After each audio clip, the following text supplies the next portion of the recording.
투자자 여러분 반갑습니다. 김종철입니다. 자, 오늘 아침에 여러분들 미국 증시를 보시면서 우리가 그동안에 계속해서 주목했던 어떻게 보면 연준이 우리가 소위 얘기하는 금리를 올리느냐 올리지 않느냐의 가장 중요한 잣대로 보는 것이 있다고 했습니다. 바로 PCE였습니다. 이게 월가 예상치가 전월 대비 0.6, 전년 대비는 한 2.9 정도를 예상했었는데 이거를 넘었죠. 다만 그 넘어선 폭은 크지가 않습니다. 0.6을 예상했는데 0.7 나왔고요. 그다음에 연간 기준은 2.9를 예상했는데 3.1입니다. 하지만 분명한 것은 여전히 위로 올라가고 있다는 겁니다. 앞으로도 계속해서 물가 관련된 지수가 위로 올라가면 어떻게 될까요? 했을 때는 여전히 시장은 뭔가가 복잡할 겁니다. 하지만 그럼에도 불구하고 여러분께는 계속 올해 2021년도가 그래도 여러분들이 굉장히 집중해야 되는 한 해다라는 말씀을 많이 드리고 있습니다. 벌써 1년 이상 지났습니다. 제가 1년 전 이 자리에 여러분과 섰을 때 2020년도부터 이 장이 움직이기 시작하는데 인디안의 기후제가 통하기 시작하고 있습니다라는 말씀을 드렸어요. 이제 돈을 갖다가 틀어 붓기 시작했기 때문에 시장은 말 그대로 경기가 회복되는 걸 보고 들어가면 그건 너무 늦고 이미 주가는 저만침 가 있습니다 라는 말씀을 참 많이 드렸던 것 같습니다. 그 근간에는 어디에 초점이 있을까요? 그렇습니다. 우리가 보통 생각하면 보통 펀더멘탈적인 얘기를 많이 하다 보니까 주가가 움직였을 때 경기가 좋아야지 주가 올라간다고 하는 그 등식을 생각하기 쉬운데 최소한 빅픽처는 그렇지 않습니다. 제가 며칠 전에 다른 방송에 이런 말씀드렸어요. TV에 나오는 각 전문가마다 종합주가 시장도 분석하고 종목도 하지만 가장 자기의 주특기 같다 그랬습니다. 저는 제가 정말 계속해서 30년 이상 들여다본 것이 뭐냐면 이 빅픽처입니다.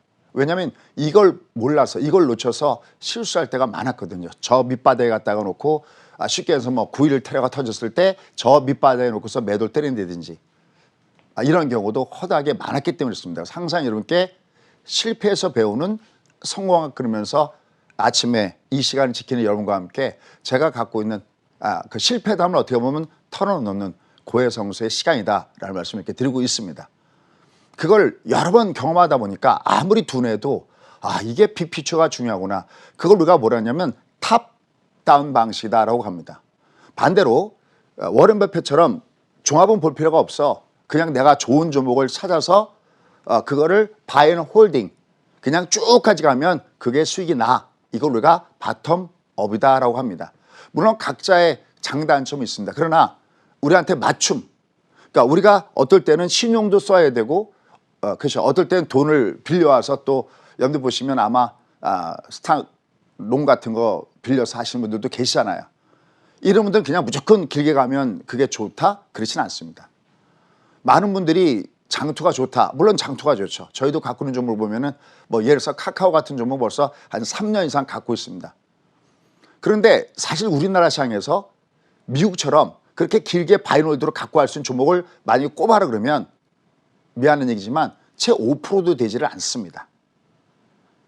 지금도 보면 10년 전에 우리가 소위 얘기하는 사화정 시대나 칠공주 시대에 거쳤을 때 그때 강했던 종목군단들이 만약에 계속 10년 이상 장투했으면 과연 몇 종목이 수익을 줬을까 했을 때는 삼성전자라든지 LG화학이라든지 몇몇 종목을 제어놓고서는요 나머지 종목군들은 아직까지 그 고점을 베끼지 못한 종목이 허다하게 많습니다.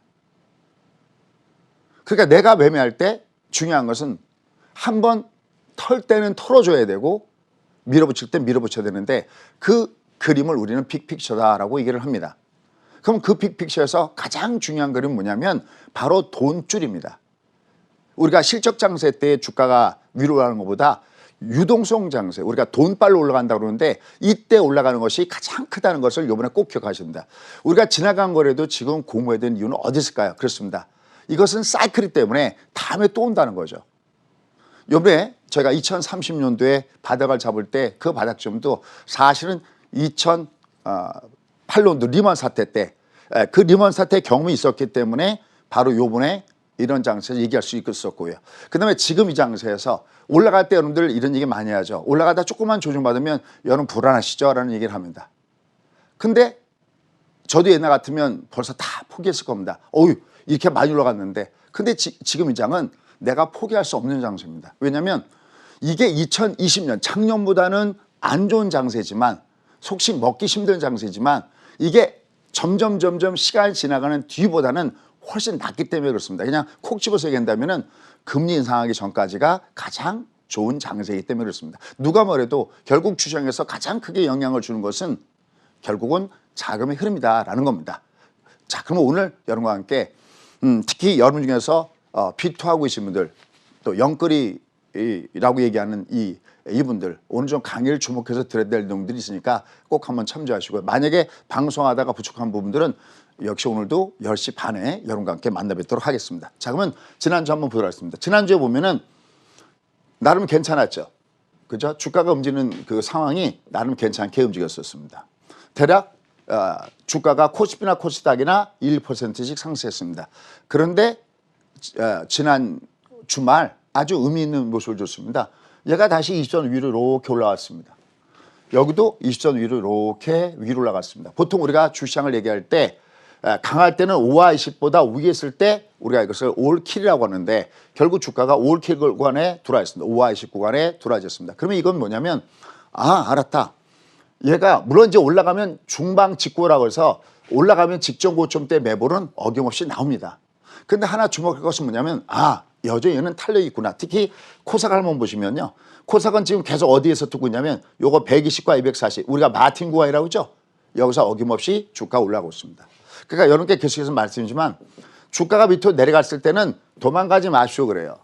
제가 수강생하고 지금 장은 아직은 포기하기 이릅니다라는 말씀을 드리고 있습니다. 물론 작년에 화려하게 상승했던 걸 보고 들어왔던 분들은 요새 좀 답답하겠죠. 그래서 어느 쪽으로 갔습니까? 뭐 비트코인이라든지 뭐 도지코인이라든지 가상화폐 시장 쪽으로 갔죠. 근데 이게 또 요새 난리죠. 제가 만약에 제가 말하는 것이 조금이라도 여러분 중에서 10명 중에 한두 명이라도 꽂힌다면 실패해서 배우는 성공학 그거는 경험이지 그거는 공부지 해서 여러분이 조금이라도 공부하는 마음이 든다면 참 좋겠습니다. 자, 그러면 주말에 이렇게 특히 올라갔는데 올라간 가장 큰 배경은 무엇일까요? 바로 이 부분입니다. 자주 얘기했죠. 아마 숫자가 작아서 이렇게 눈에는 잘 안 보겠지만 색깔은 빨간색이죠. 소위 정베이시스입니다. 선물지수보다 선물지수가 위로 0.4 정도 높습니다. 그래서 선물을 보면 우리가 특히 대위 매매할 때는요. 장주에 매매할 때 이게 굉장히 중요한데 여기 보면 외국인들이 선물장에서 7천 계약 정도를 사 들어왔습니다. 그러면서 선물에서도 매수가 됐고 역시 기관도 매수고 특히 여기 보면은 여기 연기금도 역시 매수입니다.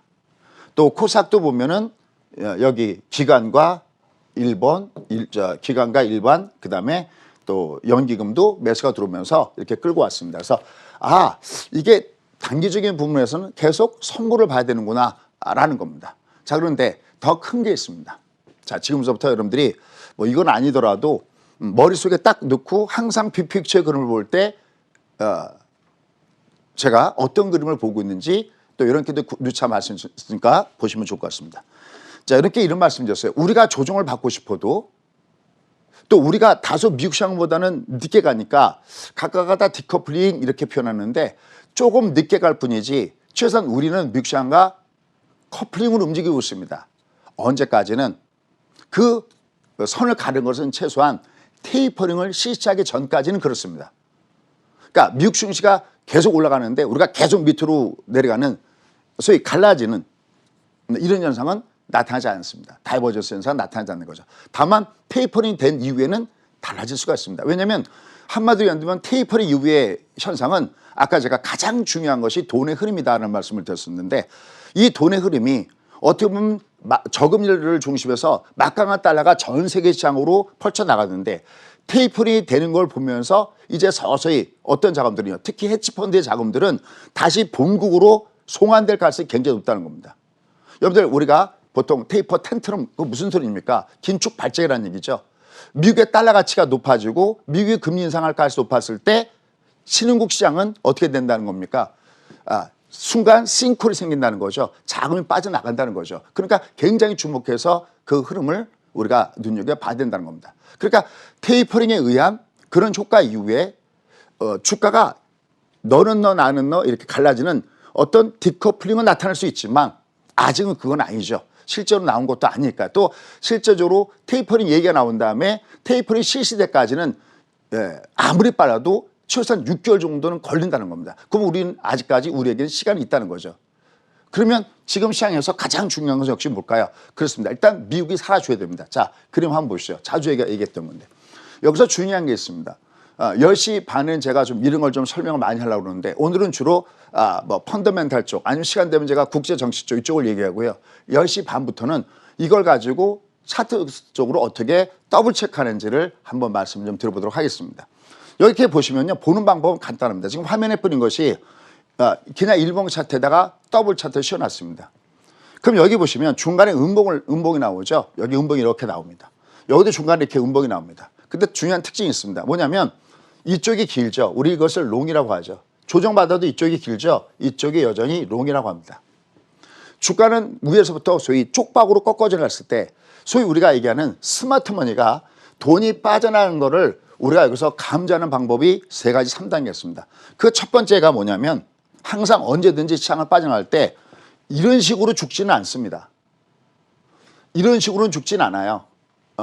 만약에 이번에 얘가 지금 중간에 이렇게 음봉을 줬었죠. 이렇게요.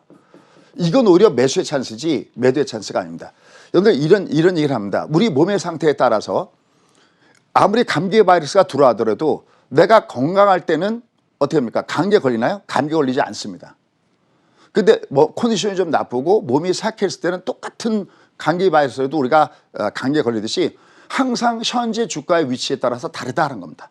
우리가 그것을 시츄에이션이라고 합니다. 하나 더 중요하니까 예를 들게요.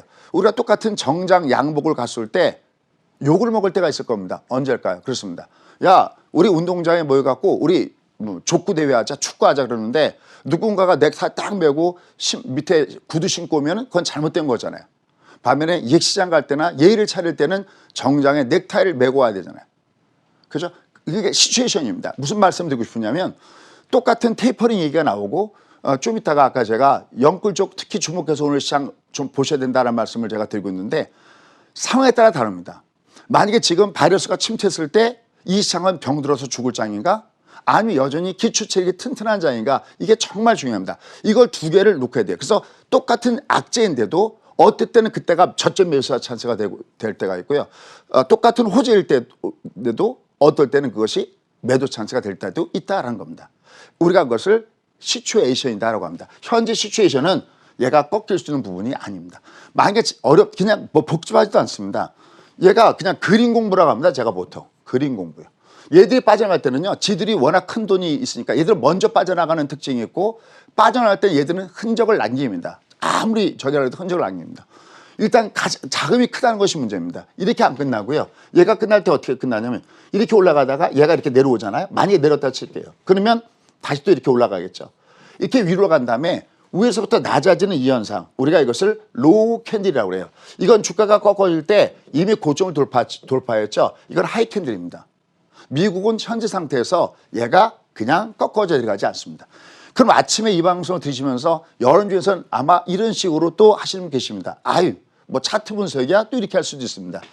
그래서 준비했습니다. 사실 모든 차트의 분석은요. 기본적으로 내부적인 분석이 있습니다. 자, 그분들을 위해서는 제가 준비했습니다. 그러면 그 내면에 이 내면에 흐르는 것은 뭐냐는 겁니다. 바로 이 그림입니다. 아마 많이들 보셨을 겁니다. 빅스 지수요. 여러분 작년에 3월 달에 2020년 3월 달에 주가가 바닥을 찍었습니다. 할 때 참 많이도 얘기했습니다. 빅스 지수에 대해서. 그러면 여러분들 빅스 지수는 두 가지가 있다는 말씀드렸죠. 빅스 Y가 있고요. 빅스 M이 있습니다. 이게 가장 같이 움직여요. 동조화 현상을 보입니다. 근데 한번 보시죠. 지금 제가 오늘 아침 것만 빼놓고 어제 밤에 자료를 준비하고 어제 거까지인데 흐름이 어떠세요? 얘는 별 문제가 없죠. 즉 시장에서 자꾸만 테이퍼링 얘기 나오고 금리 인상에 대한 얘기가 자꾸만 나오고 있고 여러 가지가 나오고 있지만 여전히 이 시장을 보면 무슨 얘기입니까? 이미 아까 했던 대로 스마트 머니는 여전히 이쪽에 머물고 있다는 겁니다. 우리가 이들보다 더 이들은 어디서 빠져나갈까요? 스마트머니 여기서 딱 빠져나갈까요? 아니겠죠. 이 앞에서부터 미리 빠져나가겠죠. 그죠? 여기 몰릴 테니까 미리 빠져나갈 거 아니겠습니까? 아직 이들도 여기서 빠져나가지 않고 있다는 겁니다. 그런데 더 중요한 게 있습니다. 보통 우리가 빅스 Y를 보는데 요번에 뭘 봐야 되냐면 빅스 M을 봐줘야 됩니다. 왜냐하면 M은 여기서 보십시오. 빅스 Y가 꼭지를 치고 밑창으로 쭉 빠져내가더라도요. 빅스 M은 보십시오. 한동안 절대 안 빠지죠. 그죠? 안 빠졌습니다. 이건 뭐냐면 아니야. 여전히 리스크 관리해야 돼. 만에 하나는 것이 있잖아. 여기 내가 항상 리스크 관리해 줘야 돼. 그런데도 불구하고 얘는 절대 안 빠지죠. 근데 얘가 어떻습니까? 얘가 밑으로 내려가 있고 아직까지 하향입니다. 빅스 Y가 그대가 나를 속일지라도 나를 속이지 않는 게 뭐냐면 빅스 M인데 얘까지도 밑으로 가고 있다. 그럼 이건 뭡니까? 여전히 스마트 머니는 미국 시장에 살아있다는 겁니다. 그래서 다시 한번 여러분께 제 이름 석자를 걸고 딱 한 가지를 여러분께 권해드리고 싶습니다. 만약 여러분들이 아직까지 미국을 안 하시다면 여러분들은 지금 어떻게 싸우고 있냐면요. 한쪽 팔로 싸우는 겁니다. 우리나라 증권시장에는 저보다 똑똑한 사람 많습니다. 경험 많은 사람도 많고 또 훌륭하신 분들도 많습니다. 근데 제가 딱 하나 자신 있는 게 있습니다. 그게 뭐냐? 제가 갖고 있는 30년 동안 배웠던 노하우를 많은 똑똑한 분들이 계시지만 그 똑똑함이 여러분께 그대로 전수되지는 않습니다. 그냥 그 똑똑함을 듣고 여러분들이 빼서 쓸 수 있습니다. 이용은 할 수가 있습니다. 아, 굉장히 똑똑하구나. 아, 저 내용을 내가 잘 들어야 되겠구나. 하지만 여러분이 전수받을 수는 없죠. 제 건 그대로 가져갈 수가 있습니다. 그대로 여러분께 드릴 준비도 되어 있습니다.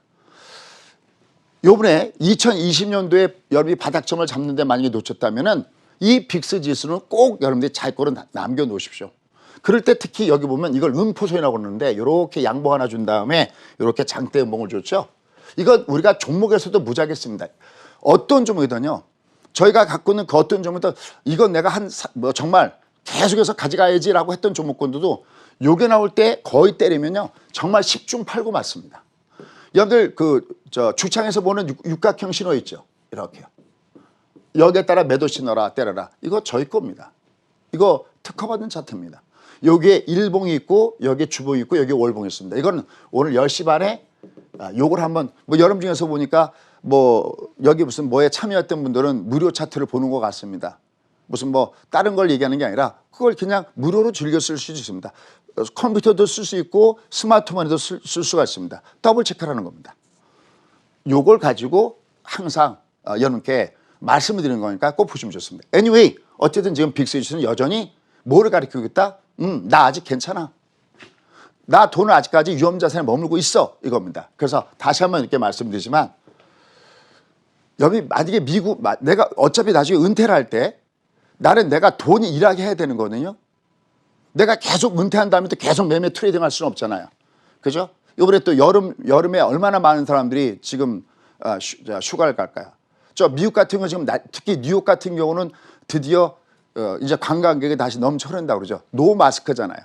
그죠? 이번에 여러분들 TV 보시면서 한미 정상회담에서도 놀라지 않으셨나요? 다 노 마스크잖아요. 그죠? 노 마스크 시대. 우리도 지금 백신 도입이 늦어졌지만 우리도 한 여름부터 되면은 어떻게 될까요? 이제 백신에 대한 얘기도 계속해서 나오겠죠. 그죠? 이렇게 나중에 여유 있게 정말 멋지게 살려면 그렇게 살아야 될 거 아니겠습니까? 그럴 때 제가 꼭 하나 권해드린 게 있습니다. 매번 우리 앵커한테도 제가 몇 번 얘기하는 건데 스파이. 네, 그죠? 한번 보시죠. 미국 시장이 이렇게 올라왔으면 제가 한 달 전에도 6개월 전에도 3개월 전에도 1년 전에도 스파이. 네, 이거요.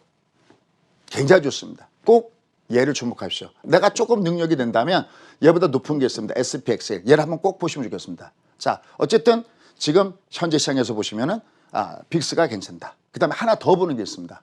야, 자금 시장이 요동쳐?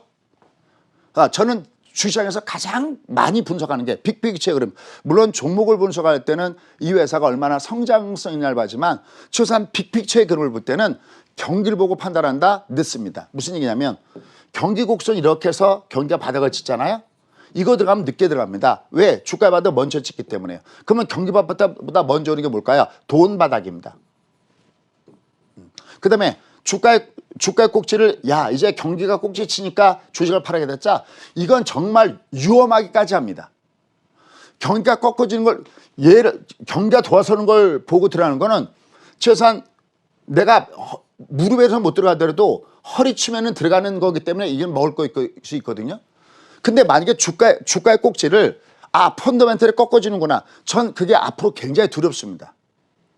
얘가 어디선가 올라가다가 분명히 매도 신호를 때려줄 텐데 제 경험상 그 매도 신호 지금은 물론 아니라고 제가 얘기하고 있죠. 이게 매도 신호를 때려줄 텐데 매도 신호를 때릴 때 아마 TV에 나오는 많은 패널들은 뭐라고 할 거냐면 아직 경기 지표 좋아. 다음 달에 경기 지표 볼게. 중요한 것은 경기 지표는 좋은데 이미 주가는 미리 꺾어진다는 겁니다. 그래서 스마트 머니라고 하는 겁니다.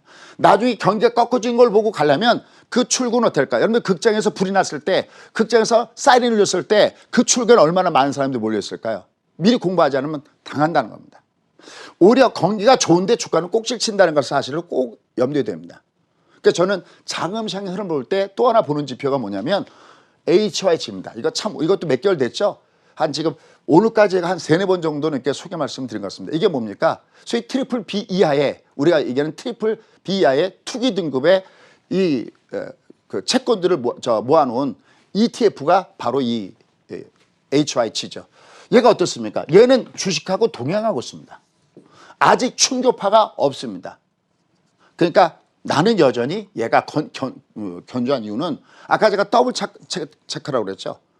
내가 자신이 없잖아요. 하나만 갖고서 뉴스만 갖고는 자신이 없잖아요. 그러니까 얘를 보니까 얘가 여전히 괜찮아. 그래서 그 안에 죄송합니다.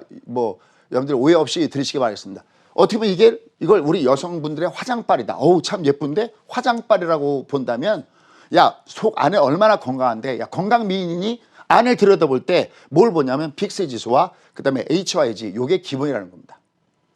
왜냐하면 얘들은 선행의 움직임이 있습니다. 스마트머니 움직임이 여기기 때문에 꼭 보시고 왔습니다. 근데 얘들이 괜찮아요. 그러니까 우리나라 시장이 제가 여전히 이 장은 리미트로 계속 공략해야 됩니다.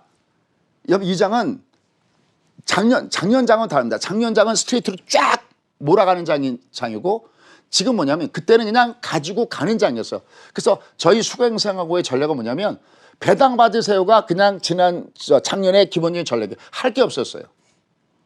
근데 올해는 그게 아니에요. 올해는 그러니까 작년에는 갖고 있으면 먹는 장이지만 지금은 이게 데코부코 왔다 갔다 하니까 올라갈 때는 좀 줄여주고 내려갈 때마다 줍줍 내려갈 때마다 줍줍 내려갈 때마다 줍줍 장이 다릅니다. 내년엔 또 색깔이 또 달라집니다. 어쨌든 지금 얘네들은 여전히 살아있다는 겁니다. 미국이 견조하구나. 아직은 견조합니다. 왜? 다행히 여기서 중요한 것은 그 미국하고 우리하고 다르게 움직이면 어떡하냐. 아까 얘기했죠. 지금은 다르게 움직이지 않습니다. 근데 테이퍼링 이유는 달라집니다. 특히 8월 달에 잭슨 홀 미팅 여러분 결정된 거 아시죠? 저는 아주 거기에 주목합니다. 과연 어떻게 될까? 이번에 이주열 총재도 거기 가겠죠. 좀 더 그 뒤에 있으니까 한번 말씀드리겠습니다. 이게 살았다는 겁니다. 그 다음에 또 하나 중요한 게 있습니다. 여러분 우리가 아침에 문을 열었을 때는 미국이 올라가면 아침에 저희도 올라가죠. 근데 10시 지나면서부터 얘가 심하게 요동치고 있다. 뭐 때문에 요동치고 있을까요? 그렇습니다. 바로 여기입니다. 얘들이 문제입니다. 제가 예전에 여기 중국 증시가 여기 근처에 와 있을 때 이렇게 그런 말씀 드렸어요. 우리가 중국한테 바라는 건 없다. 제발 쪽박만 깨지 말아다오. 그런데 다행히 중국의 증시는 쪽박을 깰 수 있는 위치에 있지 않다라는 말씀을 드렸어요. 왜? 바로 얘가 마틴 존이었습니다. 이것도 같이 공유하고 있죠. 여러분들 펭귄 단에서는 통통 펭귄이 인기가 있다고 그랬죠. 잘생긴 펭귄이 아닙니다. 돈이 많은 펭귄이 아닙니다. 통통 펭귄이 인기가 있다고 그랬습니다. 얼마나 많이 영양분을 갖고 있느냐. 이게 통통 펭귄입니다. 얘가 얼마나 견조하냐는 겁니다. 얘가 얇아지면 이건 거미형 인간이 되는 겁니다. 이게 통통하기 때문에 이거 올라가죠. 내용인즉 들여다보니까 인플레이션 우려감이 작다. 위안화가 강세니까 돈들이 몰려가고 있다. 당연하죠. 여러분들 미국의 국채 수익률이 아무리 올라갔다고 한들 지금 중국의 국채 수익률이 최소한 몇 배입니까? 2배 이상 되는 걸 알고 계시죠? 여기가 괜찮습니다. 그러면 이게 아무리 우리가 얘가 괜찮다 하더라도 주변 국가들이 어떠나 보니까 좌총이 500호 미국도 괜찮고 여전히 중국도 괜찮아. 그래? 그럼 여전히 지금의 장은 괜찮다. 이게 제가 이렇게 드리는 논리였었습니다. 우리가 어떤 종목 하나 물론 내가 어느 종목 하나 더 잘 잡아서 수익 내는 것도 중요하지만 제가 30년의 경험을 보면 가장 중요한 것은 빅픽처입니다. 내가 지금 돈을 계속해서 투여를 해야 돼? 아니면 빼야 돼? 저는 그게 전문입니다. 여전히 얘는 괜찮다. 놓쳐야겠던 대로. 근데 그 근거가 있어야 되잖아요. 여러분이 공부가 돼야 되잖아요. 왜냐면 제가 작년에 2020년도 3월달에 여기가 여러분들 부자 되십시오라고 했어도요. 여러분 중에서는요. 제가 좀 이따가 유튜브에 공개하잖아요. 그러면 들어오자마자 이미 좋아요를 누르면서 감사합니다 하면서 보는 분들이 계십니다. 그러나 그렇지 못한 분들도 계세요. 얘는 다시 또 온다니까. 여러분들 부자 될 기회는요. 최소한 우리나라는 5년 만에 한 번씩 오고요. 늦으면 10년 만에 한 번씩 부자 될 기회가 옵니다. 지난번에 이 앞에 리먼 사태 2008년도에 터져서 2009년도에 바닥 찍었잖아요. 그죠? 이번에 또 바닥 오잖아요. 그죠? 주굴날 사이클. 10년마다 한 번씩 오잖아요. 이게 계속 오거든요. 앞으로도 계속 오거든요. 올 수밖에 없습니다. 왜? 지금 이건 버블이에요. 특히 걱정되는 게 있습니다. 그게 뭐냐면 여러분들 미국은 처음으로 양적완을 2008년도에 뱀 버는 기절에 최초로 양적완을 실시했어요. 그러면 중앙은행은 이렇게 위기 때 돈을 풀려면 괜찮을 때 돈을 걷어놔야 되거든요.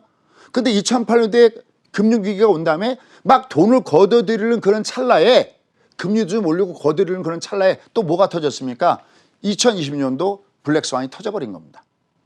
그럼 얘가 만약에 버블이 어떻게 되냐면 버블이 어느 정도 꺼진 다음에 다시 쌓이게 되는데 이 버블이 쌓여 있는데 지금 또 다시 버블이 또 나오고 있습니다. 여러분들 시중에 한번 가보십시오. 요새 버블을 관한 책자들이 많이 나오고 있습니다. 일리가 없을까요? 지금 여러분 이 앞에도 공매도가 아무 시장 없다. 정말 아무 시장 없었나요? 코스닥 같은 경우는 제약바 중심에서 큰 폭으로 빠졌잖아요. 그죠? 얘가 지금 버블 위에 버블이 쌓여나고 있습니다. 마치 그 핫도그 우리가 그 해놓은 다음에 가면 왜 그 위에다가 한 번 더 하면 왜 이중으로 그 밀가루가 이중으로 가는 거랑 똑같이 지금 버블이 쌓이고 있습니다. 얘는 최소한 이 버블은 2023년도에 버블이 빵하고 터질 가능성이 무지하게 높습니다. 아니 버블은 어차피 터집니다. 다만 언제 터지는지 모르는 거죠. 다만 지금이 아니라는 겁니다. 미리 준비해서 나쁠 게 없다고 얘기하잖아요. 그럼 내가 뭔가를 알아야 되겠죠. 이들이 빠져나갈 때 어디서 어떻게 빠져나가는지 봐야 되겠죠. 근데 아직은 얘들이 견조하게 사라져 있습니다. 그래서 다행히 우리 시장도 내려가 올라갑니다. 자, 그런데 중요한 것은 지금부터입니다. 그런데 뜻밖의 엉뚱한 곳에서 문제가 터졌습니다. 이겁니다. 저 이쪽은 생각도 안 하고 있었습니다. 왜냐하면 보통 우리가 금리를 올린다? 금리를 내린다? 그러면 연준이 어떻게 하는 걸 보고 우리가 따라간다는 입장이잖아요. 보통요. 그런데 갑자기 이졸 총재가 연내 금리 인상에 대한 가능성을 시사했습니다.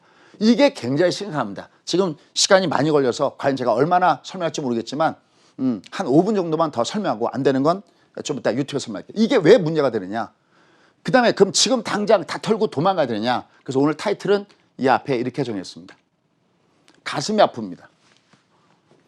하느니 어떻게 보면 돌발적이라고도 할 수도 있고 뭐 예상했던 게 나왔다고 할 수 있는데 금리 인상 발언을 했습니다. 이렇게 되면 지금 B2, 영끌조 과이들은 어떻게 될까요?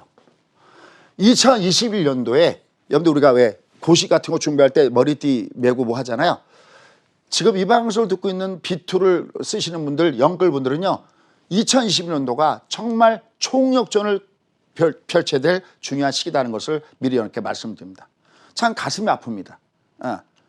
자기 스스로는 집을 살 수가 없으니까 주시장으로 내몰리고 그다음에 다시 또 비트코인이나 가상화폐 시장으로 몰리고 도대체 우리 젊은 친구들은 어디로 가야 될까요? 자, 한번 보시죠. 이번에 중요한 얘기가 경제 성장률이 드디어 우리가 4%를 봤습니다. 그죠? 3에서 4로 올렸습니다. 근데 물가 상승률도 1.8 얘기가 나왔습니다. 2% 바로 코앞입니다. 지금 당장은 아니지만 경기 호전을 할 때는 통화 정책을 갖다가 변화시킬 수 있다. 사실은요, 여러분들 주식투자 하면서 제가 돈에 관심이 있다고 그랬잖아요. 저는 금토일 거 보지 않습니다. 여러분들 보세요. 저는 안 봅니다. 그냥 누가 선생님 저 통화 동결했습니다. 그냥 안 봤습니다. 왜? 재산이지만 한은에서 이졸 총재께서 회의하면요. 막 이렇게 뭐랄까 장을 요동치게 만드는 그런 얘기가 거의 그렇게 나온 적이 별로 없습니다. 신경도 별로 안 쓰고 있었는데 요번에 이 얘기가 나왔습니다. 여기 중요한 얘기였습니다. 야, 만약에 수장이 그러면 금리를 올리면 지금 가계부채가 엄청날 텐데 이걸 금리를 함부로 올릴 수 있을까요? 거기에 대한 해답을 이미 이졸 총재가 했습니다. 보십시오. 만약에 가만 놔두면 가계부채가 더욱더 급증을 줘갖고 인플레이션 등 다른 위기를 유발하지 않도록 적절한 시점에서 금리를 올릴 수 있다. 이거 굉장히 심각하게 받아들여야 됩니다. 지금 당장은 아니겠지만. 그다음에 여기 보면 뭐 경제 성장률 뭐 얘기한 거 나와 있고요. 그다음에 여기 보면 여기요, 중요한 거요. 금리 정책 정상화를 서두르지는 않겠지만 실기하지 말아야 된다. 이 얘기였습니다. 이거 굉장히 심각하게 받아들여줘야 됩니다. 자, 그럼 지금부터는 제 얘기를 하겠습니다. 자, 그럼 왜 과연 하는 총재는 이런 얘기했을까라는 겁니다. 일단 이 얘기를 가만히 보면요. 얼마 전에 저는 이 얘기를 딱 듣는 순간 제니 옐런 얘기하고 참 일맥상통하다. 제니 옐런이 얼마 전에 경기 방지를 위해서는 금리를 다시 인상해야 된다고 시장에다가 립 서비스로 한번 때려줬죠. 시장에서 이미 충격 어느 정도 완화하라고. 근데 똑같이 이주열 총재도 지금 당장 올린다는 건 아니잖아요. 다른 위기가 유발하지 않도록 적절한 시점에 똑같습니다. 똑같이 얘기가 나왔다는 거죠. 그죠? 그럼 미리 우리는 준비를 해다는 거죠. 이게 왜 굉장히 심각하냐면 보통 그 앞달에 보면 보통 빚이 늘어날 때 10조 밑으로 한 9조 9천억 정도 늘었는데 전달에는 무려 25조가 확 늘었습니다. 지금은 돈 빌려서 재테크하지 않으면 마치 바보 취급당하는 그런 시대에 와 있으니까 돈이 올라가는 속도가 너무나 가파르게 늘어났다는 겁니다. 무려 25조가 늘었습니다. 2000년도에 통화량이 677조인데요. 올해 3월달 기준으로 통화량이 지금 3,313조가 되고 있습니다. 이 돈들이 어떻게 될까요? 이제 우리도 이제 조금 있으면 뭐 백신 맞고 좀 더 이게 활성화가 되고 그러면 이 소비들이 엄청나게 늘어나겠죠. 그죠? 또 하나, 요번에 한해에서 얘기한 게 있습니다. 4월 달에 금통에서 뭐라 했냐면 경제복의 속도를 불확실성하다라고 얘기했었어요. 그 때문에 문구가 확 바뀌었습니다. 뭐라고요? 5월 달에 강화되고 있다라고 바뀌었습니다. 이 얘기가 나온 배경을 지금 이렇게 말씀드리고 있는 겁니다. 자, 그럼 도대체 아까 비투나 연끌적이 왜 문제가 될 거냐? 만약 금리를 1%가 올라가잖아요. 그러면 이자 부담이 무려 12조가 부담이 됩니다. 이거 돈 어떻게 냅니까? 이거 본의 아니게 양털깎기가 나올 수도 있는 얼마나 많은 부동산 쪽으로 얼마나 많은 주식 그다음 비트코인 쪽으로 몰려들어갔습니까? 지금 가계부채가 우리 얼마 전에 1,000조 됐습니다라고 할 때 놀라셨잖아요. 지금 가계부채가 무려 1,700조를 넘어가고 있습니다. 어마어마합니다. 근데 여기서 중요한 게 있습니다. 그중에 70%가 변동금리입니다. 무슨 얘기입니까? 금리가 올라가면 올라가는 대로 변해서 이자돈을 더 내야 되는 것이 무려 70%나 되고 있다는 겁니다. 그럼 소장님, 그래도 미국의 금리 인상제를 우리가 올릴 수 있을까요? 예, 올릴 수 있습니다. 이미 과거에도 그랬고요. 왜요? 잘 드세요. 금리를 떨어뜨릴 때는 금리를 내치는 거예요. 금리를 내치는 거는 항상 우리가 미국이 먼저 내려도 돼요. 무슨 소리인지 아시죠? 근데 우리가 금리가 올라갈 때는요. 미국이 올라가기 전에 올릴 것이 돼서 우리가 먼저 올린 경우가 많습니다. 이건 왜 그런지도 아시죠? 여러 가지 이유들도 있죠. 그중에 하나가 뭡니까? 미국이 금리를 내린다? 그럼 돈 가치는 떨어지는 거잖아요. 그죠? 그건 상관없죠. 저희가 먼저 달러 가치가 떨어지는 거. 근데 미국 먼저 올린다? 돈 가치 먼저 올리는 거잖아요. 그런 개념도 같이 포함되어 있기 때문에 요거 가능성이 있습니다. 근데 중요한 건 그러면 금리 올리면 언제 올라갈 것인가? 물론 지금 이주열 총재께서는 뭐 경기를 봐가면서 오래 올릴 수도 있지만 글쎄요. 이건 조금 좀 어렵다라고 생각할 수 있습니다. 그러면 금리 인상 얘기는 왜 꺼낸 것일까요? 이건 제가 좀 이따가 유튜브에서 말씀드릴게요. 왜냐하면 이게 이미 제가 한번 운이 떴는데 이 중앙은행의 총재 가장 중요한 덕목은 출구 전략을 어떻게 하느냐가 가장 문제가 되고 있습니다. 다만 그래도 여전히 우리에게 2020년도는 기회의 한 해가 될 것이라는 것은 바로 이겁니다. 지금 대선이 내년 2022년 3월 9일입니다. 지금 여러분들 재산세 6억에서 9억으로 올라가는 거 알고 계시죠? 그 다음에 지난번에 공매도 이겼을 때 선거를 앞두고 흐름이 어떻게 되는지 아시죠? 이건 여러분들도 알고 저도 합니다. 지금 요번에는 부동산이 서울시장이나 부산시장의 표심을 20, 30대가 갈랐지만 내년 대선 때 가상화폐가 20, 30대의 표심을 한다. 여기 보시면요. 얼마 전에 금융위원장이 암호화폐는 9월이면 모두 폐쇄될 수 있다. 투자자 보호 대상이 될 수 없다는 폭탄 발언 이후에 민심이 요동치자 서둘러 정책당국과 선긋기를 하고 있다. 이런 얘기가 계속해서 나오고 있습니다. 이거 지금 내년에는 세금 부과한다고 그러잖아요. 얼마 전에 이 개정소득세법 통과하면서 근데 금융자산은 인정하지 않는다? 이게 무슨 소리입니까? 여기에 대해서 굉장히 격분하고 있죠. 그죠? 근데 만약에 지금 내년에 대선을 앞둔 상태 속에서 어떻게 될 것이냐. 이건 좀 이따가 한번 보도록 하겠습니다. 그냥 결론만 간다 그러면은 그래도 우리에게는 최소한 3월 9일 이전까지는 우리한테는 시간이 있지 않겠냐는 겁니다. 그때 우리가 어떻게 할 것이냐. 마지막 두 그림을 준비했습니다. 우리의 폭락장세는 누차겠죠. 일본의 양털깎이처럼 옵니다. 근데 우리는 지금 어떤 그래프를 보고 있느냐. 바로 이 그래프를 보고 있습니다.